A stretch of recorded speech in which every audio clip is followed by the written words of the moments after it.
Hi everybody, welcome to the Knobbynuts YouTube channel. I'm Donnie Reed, and you're going to have to forgive all the sweat all over me. It's hotter than a 20-year-old Scarlett Johansson out here today.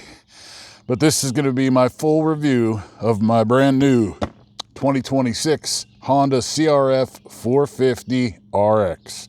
Stay tuned.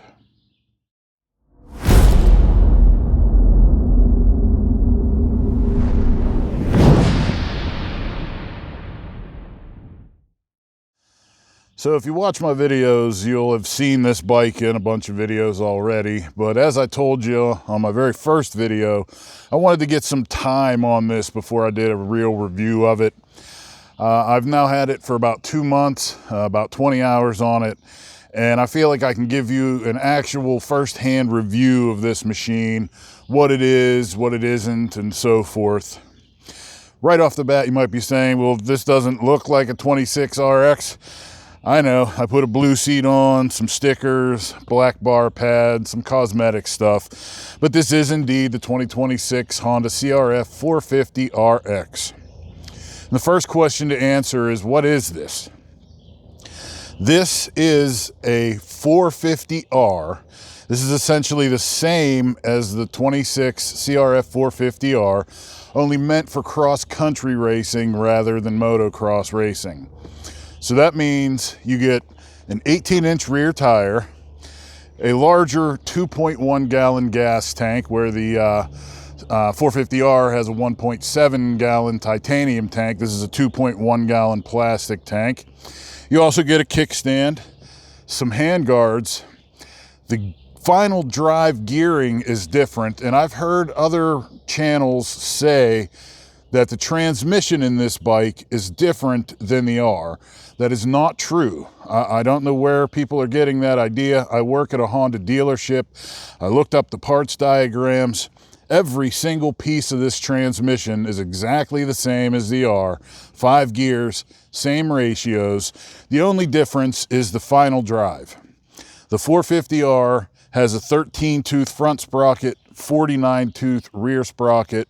The RX version here has a 13-tooth front sprocket and a 50-tooth rear sprocket. So you've gone up 1 tooth in the back on the RX. This bike also has different ECU mapping than the 450R. And the way it was explained to me by Honda is that it has more mid and low in the RX at the expense of a little bit of top end. Let me tell you, in purely stock form, this thing has more top end than I would ever need. So don't fear that if you're thinking, should I get the R or the RX? There's going to be plenty of top end there if that's what you want. But you will get a little more mid and a little more low out of this bike quicker than on the R. It makes the same power as the R. It's exactly the same motor. Every component is exactly the same. The mapping is the only difference. Now, I bought this not to race, but to use as a basic woods trail bike. So let's ask the question, is this a good trail bike? I weigh 300 pounds or almost 300 pounds. And for me, this is a good trail bike with a couple of caveats there. I have actually changed the gearing. I've gone up 3 teeth to 53 tooth in the rear, 53 teeth in the rear, to get even more low-end power quicker out of the bike. Climbing hills, muddy puddles and stuff, I wanted a little bit more, and with the 53 tooth sprocket on there, I did get it.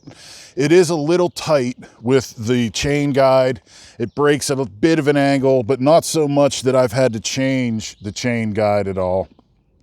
So it's still a stock chain guide. I have had heat issues, meaning I'm a slow rider, and in slow trails, when you're not getting a lot of airflow through the radiators, it never overheated, but it approached overheating pretty quickly. Therefore, I have changed the stock 1.1 bar radiator cap to a 1.8 bar radiator cap. Pardon me. I've also started using engine ice coolant, and you might notice I've added the Boyesen Supercooler water pump. This has effectively eliminated the problem. However, I'm still a beginner rider and I practice my fundamentals often. And doing stuff like very slow speed, full lock turn, figure eight practice and stuff, it still approaches, you know, over 200 degrees, not quite 250. So I will be adding the auxiliary cooling fan to this bike once the supplier I use gets them back in stock. And I believe that'll be the end of it. I believe I can ride this pretty much as slow as I want without overheating the bike. Now, at my weight, you must think I have changed the suspension. The only thing I've done to the stock suspension so far was adjust the clickers. When I set the sag, I can get 35 millimeters of static sag with about 106 millimeters of rider sag, which, according to the competition handbook that comes with the bike, just means that this is adjusted soft. I probably will change the rear shock spring at some point once I start riding a little harder. I do intend to use this for very beginner level hare scramble races at some point, maybe later this year, but I'm not there yet. But for me, it's a trail bike. And everybody and their mother told me, you don't get a 450 for a trail bike, it's too much power. It is not too much power. There is plenty in here, don't get me wrong. However, it's easy to use power.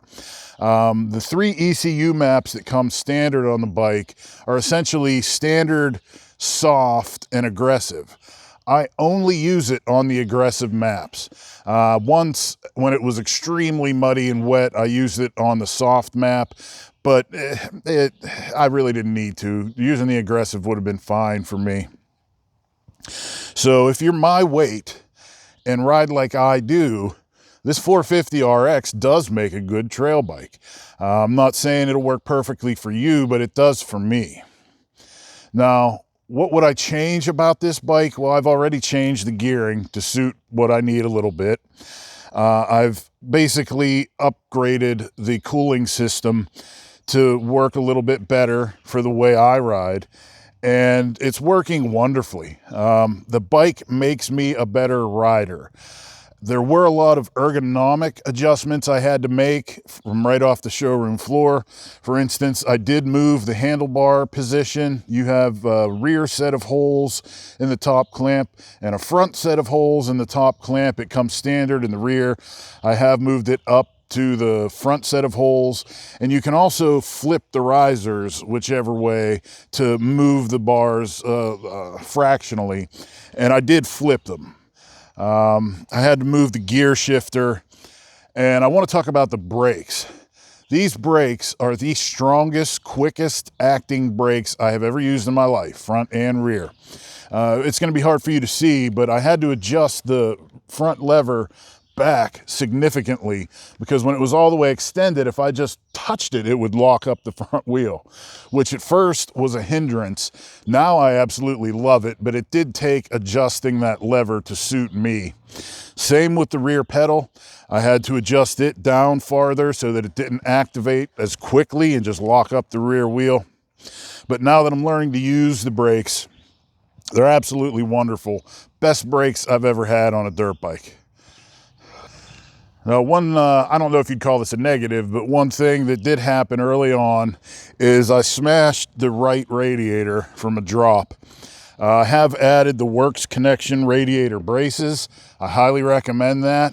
I don't think that these radiators are any softer or easier to bend than any others, but that did happen to me right off the bat. I don't fault the bike. It actually happened the day before my radiator braces arrived in the mail, so lucky me. The stock exhaust on this bike is very mild. I'll start it up for you here. I'm pretty sure even with it running, you can probably still hear me talk, but when you get on it, it does sound pretty good. So as a personal review, somebody that's used the bike for a while, I am absolutely in love with it. I would highly recommend it. I don't have any real negatives about the bike other than a few growing pains. I am coming from my YZ250 2-stroke. This is my first 4-stroke bike, so there has been a learning curve. It does stall a lot easier than the 2-stroke, but the gearing has changed that, and using the clutch has helped me kind of alleviate that issue.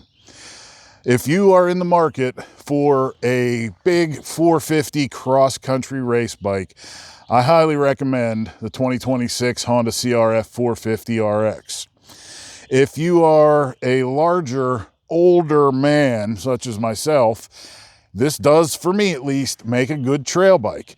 It is aggressive, you know, it's not like a 300F or something. And you got to be careful with it. It's got that 450 power in there, you know. I believe they claim it's 55 horsepower at the crank. Measured it, I think, 52 horsepower to the rear wheel, which is more than I'll ever need. I know the 2027 bikes, the 450s, have gone up to over 60 horsepower at the crank. I'm sure Honda has done a good job of mapping the ECUs and everything so that that's usable power. But I would say that's what's in this bike, is usable power. Tons of it, plenty of it, but it's usable. And in many ways, this is easier to ride than my YZ250. Well, I don't know much more I could tell you about this bike.